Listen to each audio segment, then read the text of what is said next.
appreciate you making some time for us tonight. Thank you for being here. You have viewers tuning in tonight, looking at the futures, saying, oh, no, here we go again. They're looking for some hand-holding, I think. When do you think the intense selling is going to stop? Could have ended Friday. You don't know.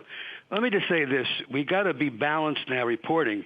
You guys have quoted Ed Hyman of Evercore's zero growth in Q2 and Q3. You didn't quote the fact that he raised his growth rate for 2021 to 3%.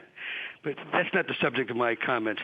Let me just say this. Less than 2 weeks ago, February 18th to be precise, I was on your program, and I said the market was knocking on the door of euphoria.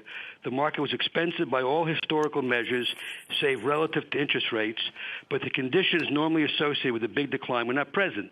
Those conditions being accelerating inflation, if anything, we're having less inflation, an oncoming recession that clearly is on people's minds now, a hostile Fed, we have the furthest thing from a hostile Fed, or some kind of unforecastable geopolitical event, and let's just put the coronavirus in that category. Well, since that appearance on the 18th, the S&P was at that time 3370. It's now dropped about 12% in a record time. We've had plenty of 12% corrections, but none that I recall in 3 days. And we have gone from complacency to fear in a very short time frame. And to have a strong conviction, and to answer your question about the stock market outlook and what people should do, I think each individual has to have an opinion on two items. One is the coronavirus, and second is the election outcome. Now, on the coronavirus, I'm no expert. I'm not a doctor. I have 2 PhD degrees, but they're both honorary, and they're not in medicine.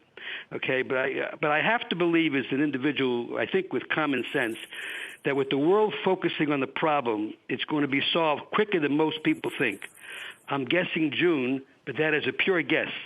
I think we all have to put this into perspective. While the loss of any human life is tragic, the coronavirus has had a much more serious impact on business activity than on human life thus far. And let's hope and pray that it continues that way. Let me cite some statistics without being a statistician. In the 2018-2019 flu season, there were over 35 million cases of the flu, over 400,000 hospitalizations, and 34,000 deaths. During the 2017-2018 season, there were 45 million cases of the flu, 800,000 hospitalizations, 61,000 deaths. And in the 2016-2017 season, there were 29 million cases, 500,000 hospitalizations, 38,000 deaths. But Lee, in none of those instances that you just cited, did they shut down the world's second largest economy? Did they threaten supply chains? I understand. There is an economic impact. That's why this is different. It is different, okay, but I believe when the world starts to focus on the problem, they will get it under control more quickly than people are thinking. For example, I believe Tim Cook of Apple said they're starting up production in China already. What the hell? Well, look, there are a lot of other companies. The coffee chain. Starbucks. What the hell? Starbucks, excuse me, I'm having a senior moment here at 77 years of age. Starbucks is starting up production again. And those are good signs. So as regards to coronavirus, I'm of the view, you asked me my opinion, opinions like noses, everybody's got one. It'll be contained sooner than one thinks. The economy will definitely be hurt, but I think we'll avoid a recession, and some of this demand is deferred, not obliterated.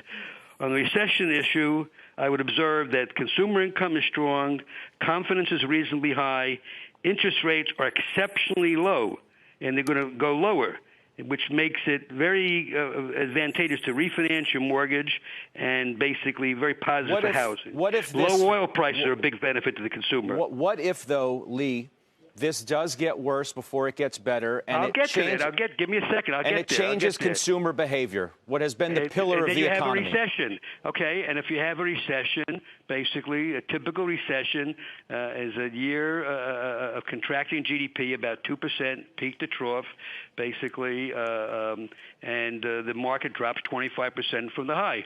And so that 25% off the 3,400 high would take it down to 2,550. I wouldn't say that's impossible. Let me go on, and I would say that I was just saying a moment ago that some of the positive factors: consumer income is strong, confidence is reasonably high, interest rates are exceptionally low. and they're going to go lower. This is going to help housing, refinancing of mortgages, put money in the consumer's pockets. Low oil prices are a big benefit to the consumer. We have 80 central banks easing moves since last May, and more are likely. China has eased 34 times since the virus started, from rate cuts to tariff cuts to easing credit to increasing government spending. So in sum, as regards the virus, call me an uninformed optimist that is long on common sense, okay? So that's my view of the virus. If you believe it's going to be out of control and we're going to be in a recession, step aside because the market will go lower, okay? Second, what do I know is the politicians have to start acting like adults, work together, and stop the finger pointing. And that goes to the press as well. Be responsible in your reporting. On the election issue, I firmly believe the country is not prepared to elect a communist or a socialist. And I'm referring to. I know who you're referring to, and I honestly don't want to go there right now. No, I don't want to go. I said there are two things that are bothering the market. One is the coronavirus, and second is the political outlook. Sure, okay? I certainly think that the virus is what's gripped investors, and certainly is no question the bulk about it. Of the selling. When they get finished with the virus, they'll go to politics. And let me do this. Let me give you a constructive suggestion, if I may. While the Fed is likely to cut rates, that is not my recipe to deal with the problem. On December 24th of 2018, I wrote the chairman of the United States Securities and Exchange Commission, Jay Clayton, explaining the negative fallout from the quant traders that are roiling the markets, and we should reinstate the uptick rule to slow them down. They buy strength, they sell weakness, and they know everything about price and nothing about value. This volatility is scaring the public. It's ultimately going to raise the cost of capital to business. It's going to affect consumer spending, jobs, tax revenues, etc. 50 to 100-point swings up and down in 30-minute time frames make no economic sense. Why don't they reinstate the uptick rule? The president should stop leaning on the Fed. Chairman Powell knows what to do. He's done a very fine job, okay? Let Secretary Mnuchin, President, get him on the phone and call Jay Clayton and ask him, what do we lose by reinstating the uptick rule? What do we lose? Who gets hurt by that? Lee, I'm going to